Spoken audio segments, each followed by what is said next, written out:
Eu deixei aqui a estrutura da aula passada do while para que a gente possa estudar a nova estrutura que vai ser vista nessa aula, que é o do while, né? Entender a diferença entre elas, ok?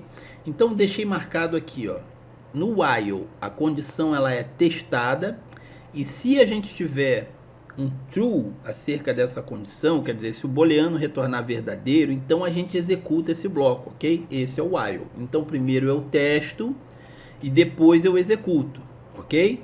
Então eu coloco assim, por exemplo, enquanto A for menor do que 0, né, ele executa isso aqui, por exemplo. Então a gente vai verificar aqui e a gente vai ver que o código não há de retornar nenhum console, porque A não é menor do que 0, A é igual a 0, ok?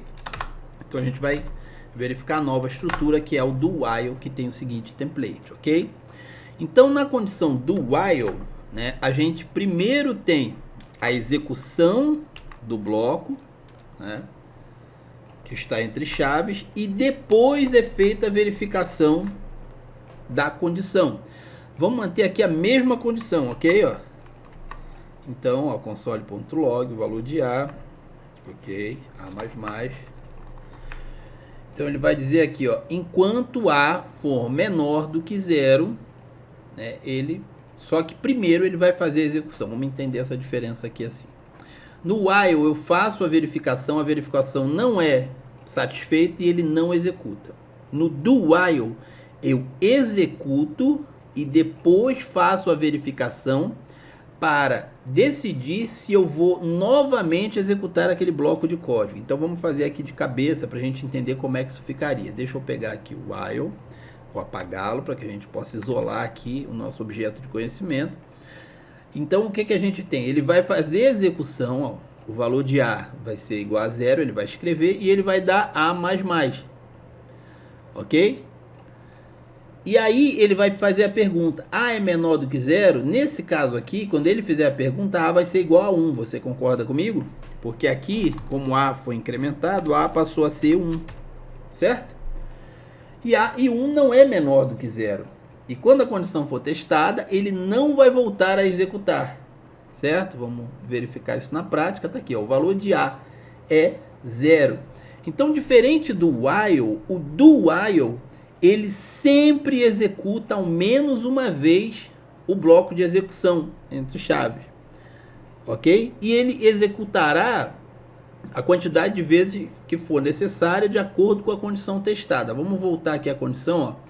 Enquanto A for menor do que 10, ok? Então a gente vai ver isso acontecer, aí vai ser bem semelhante ao que a gente viu no while, ó.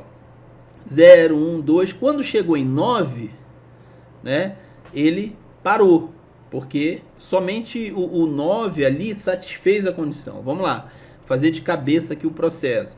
A era igual a 0, né? A gente deu o console, foi 0. Aí passou a ser 1, testou, ainda foi lá e executou, sendo 1. Aí deu console.log A igual a 1. Testou, foi 2, né? Aí quando testou aqui, 2 ainda era menor do que 10.